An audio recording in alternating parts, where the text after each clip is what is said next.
Okay, go. All right, how's it going? This is my taro cell. It's a 11 plate taro. They call it double taro. It produces 6 liters per minute of hydrogen. I installed it right here behind my grill. I think you can see it right here between the license plate and the grill. It's kind of hard to see back there, but there's a radiator mount, and I decided to mount it right between the radiator and the bumper. That's just seemed like the best place. I looked at a lot of places. It seemed to be the right place. You can get a better view of right here how I hooked it up. I hooked it up and just bolted it in and strapped it down right here on the lower mount. There's plenty of room in here. Could probably put 2 or 3 on this little car, no problem. I modified the hose, and instead of running a return line and an exit line, I actually just hooked them both up. I don't know if the camera can catch this, but I hooked up the in and the out to a T. Okay, and then this T goes to one hose, and then the hose feeds its way up through the car, and it feeds its way up here through and back around the battery. So you can see this is actually the only hose that's going to the taro cell. So this one hose is feeding its way along the side of the fender here all the way down, and then it finds its way right here into the reservoir, also the bubbler. So it's doing 2 things at once. This is just a water filter. It's a clear water filter. I decided to modify it because I just like the size of the container, and as you can see, this car has a big space here, which most cars don't have, but I'm lucky I had this space, and I used zip ties and went through the firewall and zip tied it up.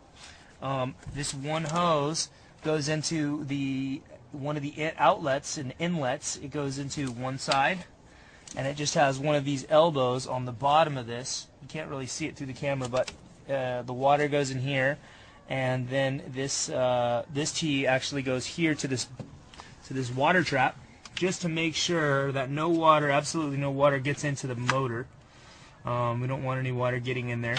So this goes into here, and then this simply goes right into the air intake. We modified the intake on the car, and it's just epoxied right into this ABS plastic, and it gets injected right into the motor. So I'll turn the key on. Oh, let's talk about the wiring real quick. The wiring, your basic relay. This relay right here has the wires that come in the kit. There's a 30 amp fuse in line. You can take the fuse in and out of here. It's pretty good. It's pretty in there. But you can put this 30 amp fuse in and out. You can take it in and out, and it goes right here to the positive side of the battery. So the positive goes on here, and then the relay is hooked up from one negative side to the negative side of the battery, and then this white line right here is coming to another positive side of the relay, and it's coming all the way over here into my windshield wiper motor. So I figured out my windshield wiper motor. I just teed it into the windshield wiper motor to this blue wire. On mine it's blue, and I found out when I turned the key on that it was hot, and when I turned the key off it was cold, so I knew that that was my ignition line. So once again, that's the windshield wiper motor, and pretty easy, simple install. It took me a couple hours my first time. I kind of just took my time on it. Let's see how much hydrogen this thing's producing.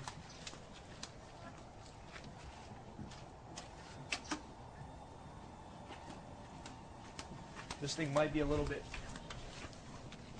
of condensation on here. I'll cheat and I'll get some of the.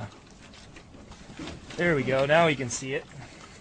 So the key, I just flicked the key on, and it is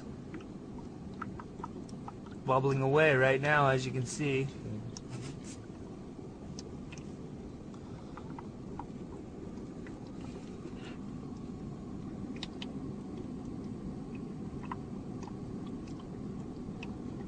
there's KOH in there, in the reservoir. This one took over a gallon of water.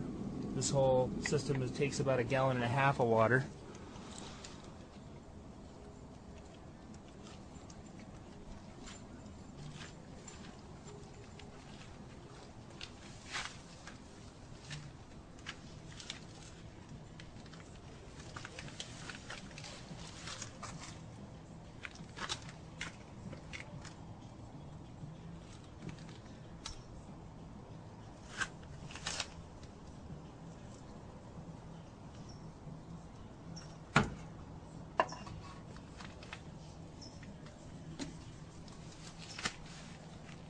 Alright, and that is the HHO cell installed. Very good. This is yet another successful installation of the HHO 2.0 on an Isuzu diesel iMark. I'm Destino Doss, and this has been Josiah Marquez. Thanks very much for watching.